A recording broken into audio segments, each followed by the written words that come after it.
Hey, what's up, y'all? This is your boy Montre, and I decided, hey, I'm gonna some stuff about Israel and Hamas thing came along my feed, so I thought I would just watch and react with you guys, just to kind of see what's going on out there. This one's called Palestine and Hamas have won. Israel is in big trouble. Um, let's get into it. The title alone. These Palestinians felt no other option was left for them. The fact that they just didn't have a future, and so that they would resort to something of this extremism. I mean, I'm certainly under the belief that Hamas is definitely closer to a terrorist organization than a legitimate, freedom fighter. But I mean, certainly carrying out those attacks. But I can also understand that probably the conditions that Israel created for Palestine is the exact breeding grounds for an organization like Hamas to be democratically elected and to go carry out those attacks. So I am not going to accept the idea that Hamas on October 7th was a. Just to stop it right there, the conditions that Hamas has created is pretty interesting because it's just talking about how Israel started as this very small area and it kind of spread out, and what they had to do to even get to that point, how many Palestinians were kicked out of their homes or treated oppressively, and so like one thing leads to another, right? Anywho, back to what this guy was saying. Was a terrorist organization. They were carrying out a military assault, and they carried out with far more precision and far less collateral damage than what Israel's doing. If you're going to call Hamas a terrorist organization, then every single Israeli pilot that flies over Gaza today and indiscriminately drops bombs that have killed 6,500 Palestinian civilians, over 1,000 who were children, then they are terrorists. And if they're on that, I mean, anytime. It's not a war if you're not fighting soldiers. If you're just trying to wipe out a country, that's pretty bad. And I don't think there's any more to say about that. Women and children, there was a reason why they say save women and children. Those are the future. If you're killing women and children, that's very genocidal. Either way, I mean, we're not justifying any kind of evil on either side. They're terrorists. Everybody wears the green of the IDF as a terrorist, and every Israeli politician is a terrorist. And I think it's more accurate to call Israel the terrorist entity in this case than it is to say Hamas. The history of Hamas and the formation of Hamas is complex. They come from a Muslim extremist foundation. The Muslim Brotherhood is their ideological base, unlike the Palestinian Liberation Organization, which is more secular. This is becoming more like a religious war. The Muslims are very conservative about their views about life, whereas in Israel, it's very, very, very liberal. So you're seeing a very division. Even the Orthodox Jews can be very conservative too, but just what kind of Israel stands for is very kind of, they do as they want. Secular in nature. Hamas is definitely very much fundamentalist in terms of their religious beliefs. The Israelis have been fostering Hamas from the very beginning. I mean, Hamas, was conceived by the Palestinians as its own thing, but it was the Israeli government that said, hey, this we can use. You see, Israel didn't want the Palestinian Liberation Army, or PLO, to become this powerful entity, because the last thing Israel wants is a viable Palestinian state. I'll say that one more time, just so people understand what I'm saying. Israel does not want a Palestinian state, never has, won't tolerate it. They talked about it, but they knew they were never going to allow it to happen. And one of the ways they prevented it from happening. I'm gonna pause.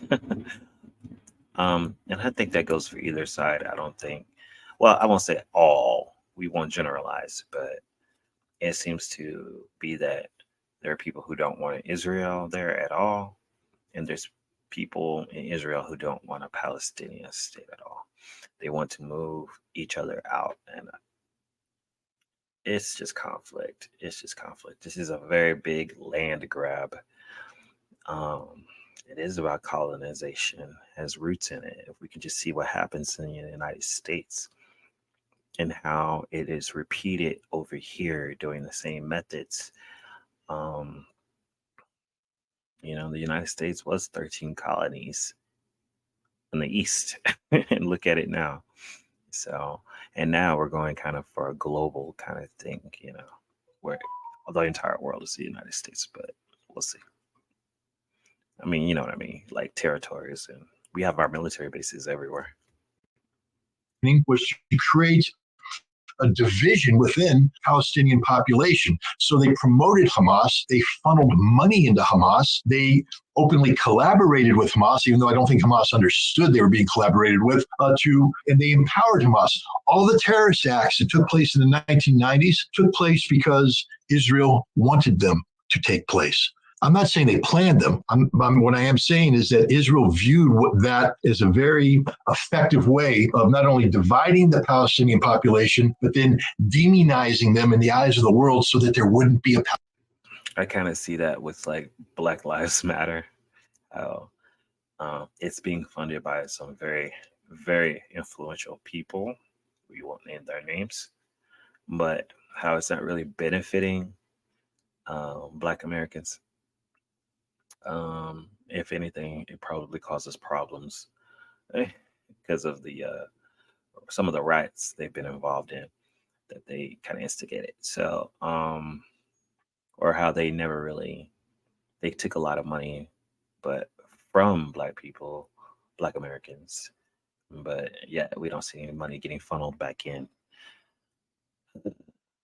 But it's another group that had good intentions, but is more divisive than actually making things happen or bringing about change, which sounds like Hamas is doing kind of the same thing, where they're funded by the opposite side, but they're not really benefiting the Palestinian people. They're actually motive or giving the other team motive to actually do something worse. A Palestinian state. You see, if Hamas is around blowing up buses and bridges, no one's going to support a Palestinian state because everybody has bought into the notion that Israeli security must come first.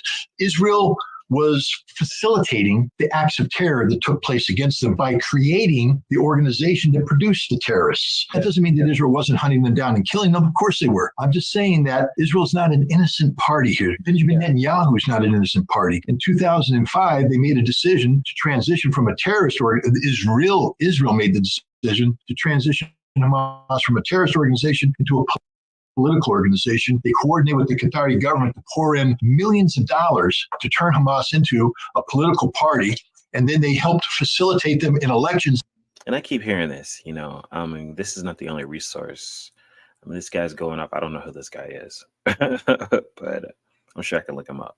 But I've heard from more than one source that not only Israel, but the CIA are funding a lot of these organizations. Now, I don't know if it's true, and I'm not claiming it's true. So YouTube, don't be getting on me. I'm just saying I've heard rumors that they're that the opposite side. I mean, so maybe we could look it up, fact check that Israel and even the United States have been putting money into these organizations. Then they get out of hand, and then they start doing crazy stuff, justifying once again military action. I don't know. So you can look that up if you want to. That Hamas won, by the way. Hamas won the majority of seats in the Palestinian parliament. And then what happened is Israel, I think, was a little taken aback. They wanted a little party. They didn't want a big party. So they then facilitated a civil war between Fatah, the military wing of the Palestinian Liberation Organization, and Hamas. Hamas had a significant representation in the West Bank, a very strong representation in Gaza. When the civil war ended, Fatah had been totally eliminated in Gaza, and Hamas had been kicked out of the West Bank. So Gaza became a Hamas stronghold. And from 2007 onwards, Hamas has got a buffering run the show. There are other resistance groups. The Palestinian Islamic Jihad is one that's well known, but the biggest and the most influential. Okay. Looks like I'm having a buffering issue, so I'll just pause it right there and I'll watch the rest later. Also, I'm going to put a link in the description to the original video if you want to go check out the full video. It looks like it's about 30 minutes, so I don't want to go too long into that because I definitely got thoughts. But if you guys want to check it out, you feel free to, and let them know I sent you, as well as leave a comment below and let me know what you think about this whole situation and Israel's involvement, the United States involvement in it. You know, the end game is always war because we make money during war, right? But we need to really take control as a people and vote in the right people that are going to end this kind of nonsense. So, parties be damned. But we need some real people in office that are not going to be constantly pushing us into war, okay, or encouraging it. All right. Okay, guys, I'm gonna head on out of here. Remember to keep your vibes high and make your reality happen. Because if you don't do it, then who will?